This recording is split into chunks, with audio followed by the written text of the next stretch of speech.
Alright, so we're checking a new type of AA battery here. This is a nickel zinc battery from EBL.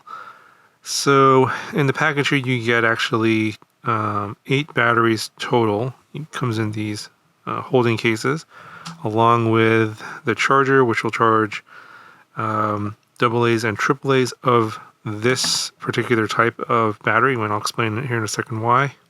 You get a user's guide and a USB-C cable. It doesn't come with a wall adapter, and so you have 2 plugs in the back of the charger, USB-C and micro USB, and they're recommending that you charge this at use a wall outlet that puts out 5 volts and 2 amps. So this doesn't have power delivery or quick charge 3.0, any of those newer technologies. These batteries are actually meant to be charged slower than the lithium ion batteries, but they charge faster than the nickel metal hydride batteries. So I think this is a fairly new chemistry. I haven't seen these before, and these nickel zinc batteries are supposed to be more environmentally friendly. I think that's the selling point of these. They're more, I guess, recyclable than nickel metal hydride and lithium ion batteries. But because of the chemistry, the nominal voltage is 1.6 volts and it requires a dedicated charger. You can't use your nickel metal hydride chargers or lithium ion chargers for this type of battery.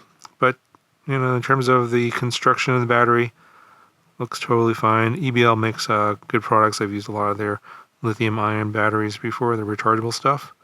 So when you compare these batteries to, say, like the lithium ion batteries from Xtar that I reviewed a while back, so these have a 1.5 volt continuous voltage throughout the pack cycle. So whether it's full or empty, it pretty much just shows 1.5 volts until it dies, which is, it's good if you have a use where the draw on the battery is pretty high, but you don't want any voltage sag, and so this will hold it, it'll maintain its voltage, and you won't have that voltage drop out. These nickel zinc batteries don't behave the same way. Even though it's a 1.6 volt battery, it's about 1.6 volts, I think, when it's pretty much empty, but when you charge it up in the charger and when it's full, and so basically when it's charging, the light turns red, and then when it's full, the light turns green. The voltage at the end I measured around 1.85 volts. So it does show a certain amount of voltage sag and drain over the cycle of the pack as it depletes. And I'm using these in one of my RC transmitters, and you can see here we're almost near the end here at 6.4 volts. And I've been using this radio for quite a while, actually about 2 weeks now. Not continuously, but for a fair amount of time. So it does have a pretty decent amount of battery life in it, and it does have better, I guess it can handle higher discharge tasks a little bit better than the nickel metal hydride batteries.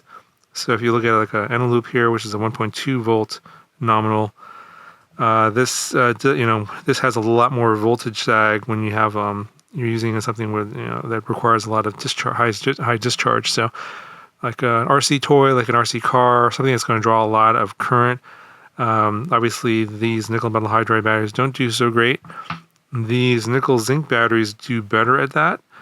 Not as good, though, as the lithium ion batteries. The lithium ion batteries have the best characteristics in terms of the ability to handle high discharge or high current tasks.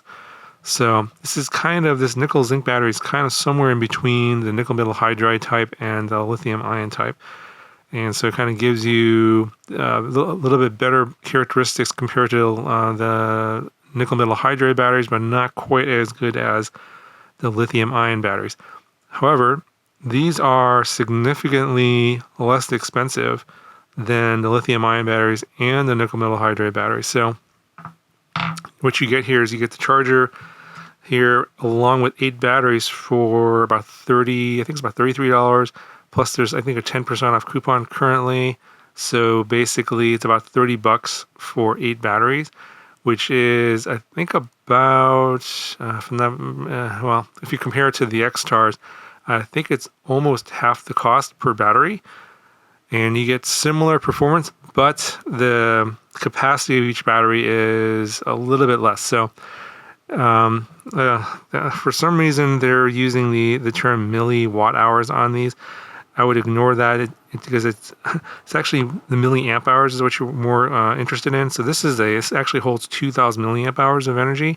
These Eneloops hold 1,900 milliamp hours of energy. But these nickel zinc batteries here are about 1,800, 1,850 milliamp hours of energy. So not quite as much energy in these batteries compared to lithium ions, which has the most.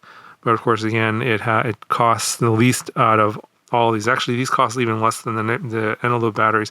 Although you can get lower quality, cheaper nickel metal hydride batteries for closer to this cost. But I think that if you're going to do that, you might as well get these. These are, I think, going to be better, especially if you're using them for things that require more discharge or higher current. Now, they also claim that these have low self-discharge, but there's no real way to know. I would have to charge these up to full and let them sit for about 6 months. Because I know that, for example, these nickel metal hydride batteries, you can charge these to full and let them sit for like 6 months, and 6 months later, maybe they lose, 10% of their capacity, 5%. They hold its charge for very long. The lithium ions, I'm not sure if they have low self-discharge or not, but these also claim that. But I mean, there's no real way for me to test that without, I'll come back in 6 months and let you know if you guys are really curious. But they make that claim. I haven't noticed any sort of, in the time that I'm using these, that they've been just, as they've been sitting around, that they've been self-discharging at any point. But yeah, when I was using it in the radio here, when it was full, it was like, I think 7.4 volts at full. And then you could notice a little bit of voltage sag on this one. It would, when you turn it on and you're using it at full power, drops down to like 7.1. There's some voltage sag on this because it does draw a fair amount of current using the Express LRS module in the back. And and then over the course of the last 2 weeks, it's dropped from about 7.1 volts to about 6.4 volts, but it's still going. I'm kind of waiting for it to die. I think it's pretty much at the end here, but I think it's close to the end here in terms of the capacity. Anyway, just wanted to share this new battery here with you. I don't have the AAA batteries yet. I think they'll be sending those along. These are pretty new, so I'm not sure when I'll be getting those. But let me know if you have any questions about this, and what do you guys think of these for, these sort of the transmitters that require these AAA batteries? These are definitely better than the nickel metal hydride batteries. And, I do like these, and also the lithium ion batteries as well, but this one is pretty good value for the money. And, if you get 8 batteries plus the charger for about $30 is not a bad deal. Anyway, link down in the video description if you want to check it out. Let me know if you have any questions, and I'll talk to you guys in the next one.